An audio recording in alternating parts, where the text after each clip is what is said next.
Look at the cover of this ancient text, the Ravan Samhita. It challenges the common perception of a mindless, 10-headed monster.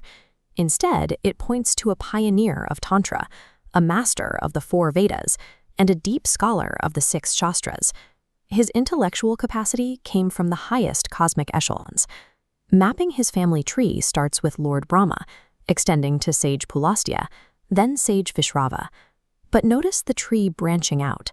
The Rakshasa clan orchestrated a specific union, merging Vishrava's divine line with the demoness Kaikesi. That engineered birth produced a highly specific hybrid entity. Ravana inherited the deep intellect of a Brahmin sage, along with the unyielding aggression of a Rakshasa, creating a volatile psychological mix of intense ascetic discipline and massive ego. He weaponized that discipline through intense penance. By subjecting himself to extreme physical deprivation, he successfully pleased Lord Brahma, securing absolute invincibility against gods, demons, and celestial beings. Yet, in his request, he left a deliberate blind spot. Driven by pure arrogance, he completely ignored humans and animals, calculating that they were far too insignificant to ever pose a real threat.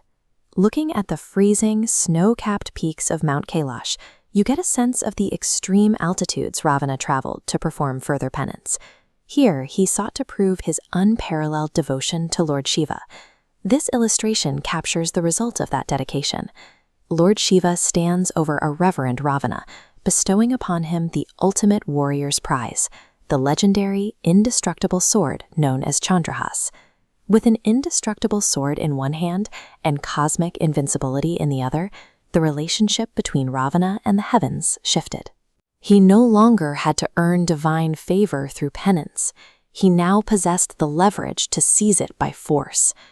Consumed by his swelling ego, Ravana launched a military campaign across all 3 realms of existence, and he began this conquest by turning on his own blood.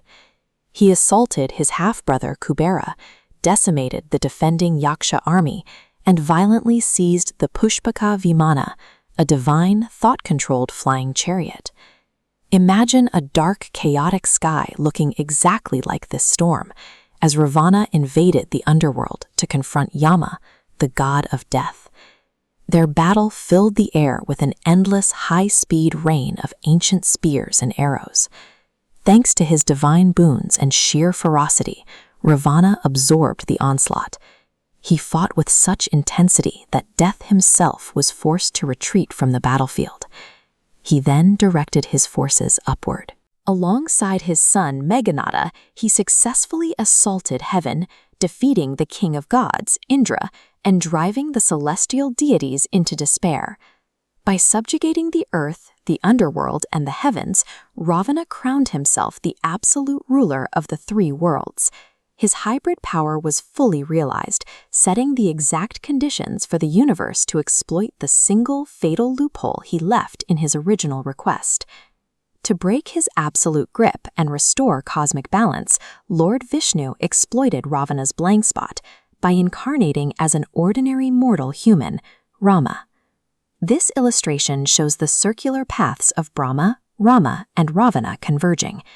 As a master of the scriptures, Ravana recognized the cosmic architecture at work. He understood that the human prince approaching his gates was the very deity he had spent lifetimes studying, which raises an obvious question.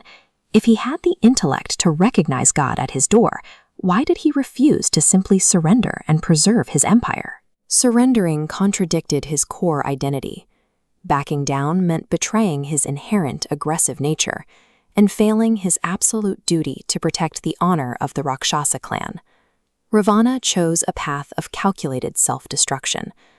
By forcing a final conflict with Rama, he secured a death his scholarship promised would grant him the ultimate salvation of a yogi, a level of liberation reserved for those who die at the hands of the divine. The final confrontation ended in his inevitable violent death, abruptly terminating his dominion over the universe. This sudden snap from turbulent, churning clouds to a pristine sky mirrors the cosmic reaction described in the texts. The moment he fell, the violent winds ceased and the trembling earth halted.